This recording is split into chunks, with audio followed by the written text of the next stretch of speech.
How to reset password on Nuvama Markets app.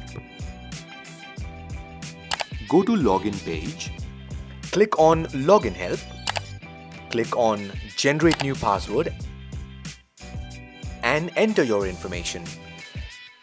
Enter the OTP received on your registered mobile number and email ID. You can now set a new and secure password of your choice. Click on confirm password and done. You can also change your password from the left-hand side menu. Click on settings icon, go to change password tab, enter your old password for verification and then enter your new password. You have successfully changed your password.